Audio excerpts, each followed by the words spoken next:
እግዚአብሔር የሚሰጥህን ተስፋም አትጠራጠር። እግዚአብሔር ላበው የነገረውን ተስፋ አያስቀርም።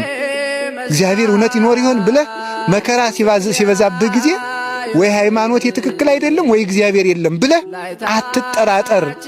እግዚአብሔር አለ። ከቃሉ ጋር ናችሁ።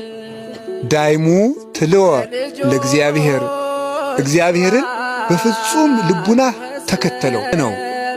አትጠራጠረው፣ በፍጹም ልቡና እመነው።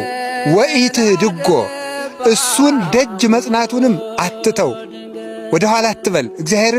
እግዚአብሔር መቅረብህን አታቋርጥ። እግዚአብሔርን አትተው። እግዚአብሔር ካልተውከው አይተውህም፣ ካራቅከው አይርቅህም። መከራ ብትቀበልም ዝም ብትልም ቢልህም ባይመልስልህም ትቶህ እንዳይመስልህ፣ ጊዜው ገና ስለሆነ ነው።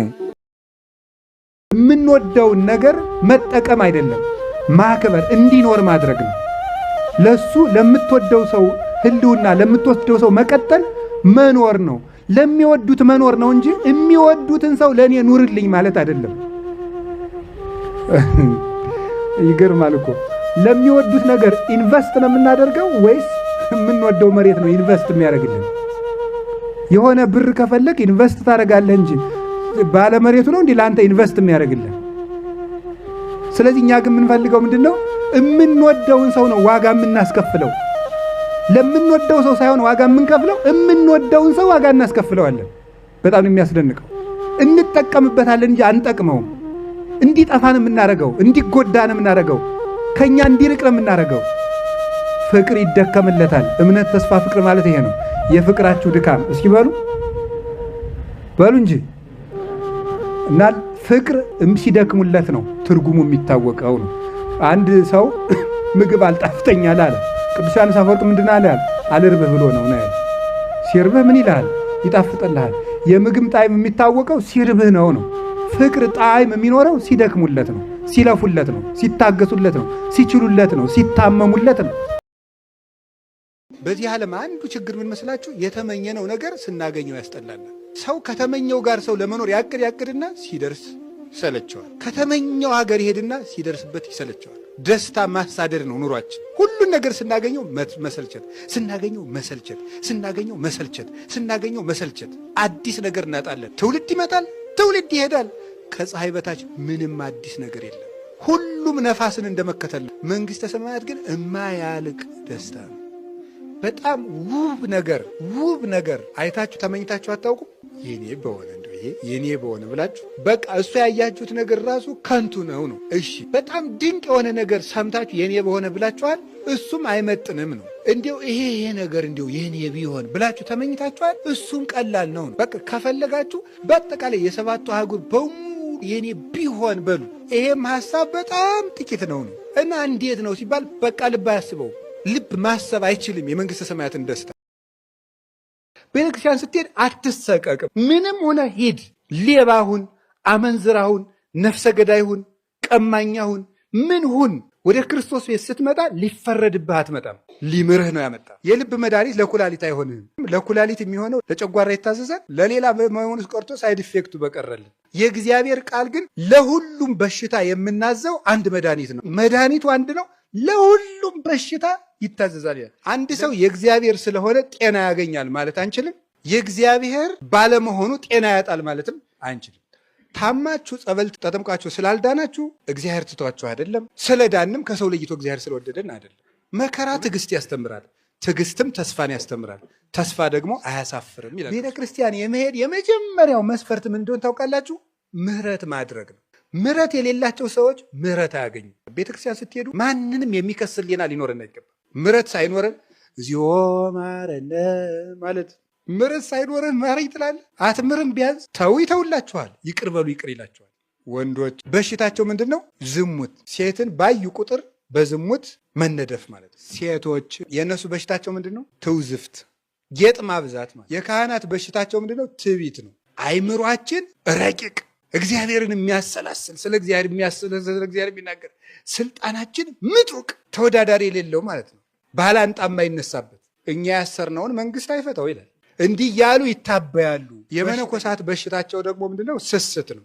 10 ሰሃን እንጀራ እያለ የንስሐ ልጆች እዚያው ይሻግታታል፣ ለሰው አይሰጣትም። አይሰጠውም ማለት ነው። መነኩሴ ዝም ብሎ ያየውን ዕቃ ሁሉ ስጡኝ ማለት። የሽማግሌዎች ወይም የአረጋውያን በሽታቸው ምንድን ነው? ገንዘብ መውደድ። ሳረጅ ማን ይጦረኛል ስለሚሉ ሽማግሌ በቃ ከትራሱ ስር የሆነች ብር አለች። ላንጥፍልህ ሲባል ቆይ ወደ ላይ እንዳትሄድ ይሄን እኔ ያነጥፈዋለሁ ነው የሚለው ማለት ነው። ይሄ አምስቱ ምናችን ነው? በሽታችን ነው። ሁሉም አይነት በሽታ ከቤተ ክርስቲያን በታች ነው። ቤተ ክርስቲያንን የሚያሸንፋት ኃጢአት የለም። ምንም የኃጢአት ማህበር ቢኖር ከጌታችን ከኢየሱስ ክርስቶስ ደም በላይ የሚሆን ኃጢአት የለም። ምንም ነገር ቢሆን በሱ ደም ይደመሰሳል። ምንም ኃጢአት ከእግዚአብሔር ይቅርታ በታች ነው። የሥላሴን ስም ማጥናት መማር፣ በሥላሴ ስም መመካት፣ በአብ በወልድ በመንፈስ ሲበሉ አማትቦ መብላት፣ ከቤት ሲወጡ አማትቦ መውጣት፣ ወደ ቤት ስትገቡ የራሳችሁ ቤት እንኳ ቢሆን አማትባችሁ መግባት፣ ውላችሁ ወጥታችሁ እንኳ ቢሆን ተመልሳችሁ ስትገቡ አማትባችሁ መግባት፣ የራሳችሁን እስክብሪቶ ለሰው አውሳችሁ እንኳን ቢሆን ሲመለስ አማትቦ መቀበል፣ የትም ቦታ ላይ የሥላሴን ስም ማህተም ማድረግ ነው። የጌታችን መድኃኒታችን ኢየሱስ ክርስቶስን ስም መጥራት። ሰይጣን ኢየሱስ እንደሚባል ስም አድርጎ የሚጠላው ነገር የለም። ታውቃላችሁ? ይሄን እውነት የለም። የእግዚአብሔር ልጅ ጌታዬ ኢየሱስ ክርስቶስ ሆይ ማረኝ ሲባል ከሰማይ በታች ከምድር በላይ ከምድር በታች ያለ ጉልበት ሁሉ ለኢየሱስ ክርስቶስ ስም ሊሰግድ ይገባል። ስለዚህ በጌታችን በኢየሱስ ክርስቶስ ስም መመካት፣ ስሙን ጠርቶ መተኛት፣ ስሙን ጠርቶ መውጣት፣ ትራንስፖርት የሚሆን መንገድ ላይ የሚሆን የእሱን ስም እየጠሩ መሄድ። በኢየሱስ ክርስቶስ ስም ድል የማይነሳ አጋንንት የለም። እስቲ እግዚአብሔር ያሳያችሁ። ራሳችሁን ለመለወጥ ስንት ዓመት ለፍታችኋል? ደጋግሞ የሚጥለንን ኃጢአት ለመላቀቅ ስንት ዓመት ነው የደከማችሁ? 7 ዓመት ጣርኩኝ፣ አንድ ኃጢአት ግን ሊለቀኝ አልቻለም አትበል። አምና ባይሳካ ዘንድሮም ጣር፣ ዘንድሮም ባይሳካ ከርሞም ጣር። 38 ዓመትም 40 ዓመትም 50 ዓመትም ሊያደክምህ ይችላል። ህይወትን ሙሉ ለህይወት ይጣርለታል። ደግሞ ጌታችን ኢየሱስ ክርስቶስ እንራመድ እንጂ ከቤተ ክርስቲያን ብቻ እንውጣ እንጂ አንድ ቀን ይመጣና ልጄ ተነስ ማለቱ አይቀርም። እድገት ነው ክርስትና፣ እድገት ነው እንጂ አንድ ጊዜ የተወሰነ ወይም እድል አይደለም። እንደ እድል ተሰጥቶ አንድ ያለቀ ነገር አይደለም።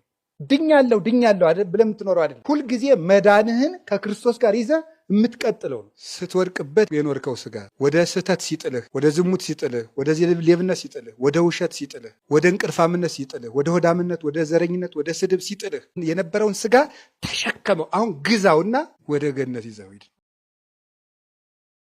አንድ ምክር ልምከራችሁ። መቼስ መምህር መምከር አይደለም። እኔን ደግሞ መጻሕፍት ይመክሩኛል፣ ሌሎች አባቶች ይመክሩኛል። በነገሩ እኔንም አሁን እኮ እኔን ጨምሬ ነው የሚጨፈጭፈኝ። ቃል እግዚአብሔር ያዳላ አናቴን እያለ አብሬ ተመልክቼው በሌላ ቀን ሳስተምር አናቴን እያለኝ ነው የምናገረው። በየትኛውም ደቂቃ የሚጸጽታችሁን ስራ አትስሩ። ያንን የምናደርገው ለማን ብለን ነው? ለክርስቶስ ብለን ነው። ተሳድቤ ለ30 ደቂቃ ስሜቴ ይውጣልኝ ወይስ ራሴን ልግራና ክርስቶስ ደስ ይበለው? ይህንን ማሰብ ማለት ነው። አልታረቅም ብዬ ክብሬን ጠብቄ ሂጄ ደስ ይበለኝ ለጊዜው ወይስ ታርቄ የሰላም አምላክ ክርስቶስ ከኔ ጋር ይኖር? ይህ እኮ ነው፣ ምርጫ እኮ ነው። እኛ እኮ እንደ ሕፃን እኮ ነው። ሕፃን ልጅ ያለ በጣም የሚያስቅ ሕፃን ልጅ ያብጥበታል። እዚህ ላይ ነው ያበጠበት። እዚህ ላፍርጠው እንዲ እተኛ ነው የምፈልግ ይላል። አይኑን ሊያጠፋው እያለ ማለት ነው። ምክንያቱም የጊዜቱን ያችን መነቀሷን ነው የማይፈልጋል። ነገ አይኑ እንደሚያጠፋ ያውቅ።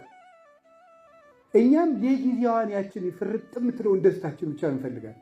መጨረሻ ላይ ብቸኝነት፣ ባይተዋርነት፣ ጸጸት፣ የልብ ግርፋት ነው የሚቀረን።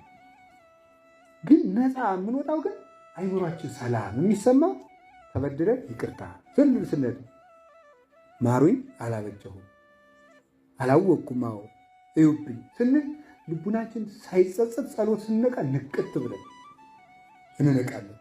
ደስ እያልን እንደግማታለን። ያችን ቁጣ ነው ደስ ብሎ እናስቀድሳለን። ካልሆነ ህሊናችን በልቡና ጸጸት እየተገረፈ ምን ብለህ ነው? ምን ያደገድገህ እንደወልደ ንጉሥ አንተ? የሰላም ልጆች ሆነን ምንድነው ሁልጊዜ በሐዘን የምንሰቃየው? ለምንድነው የምንገረፈው? ለምንድነው ሁልጊዜ ስንጸጸት የምናድረው?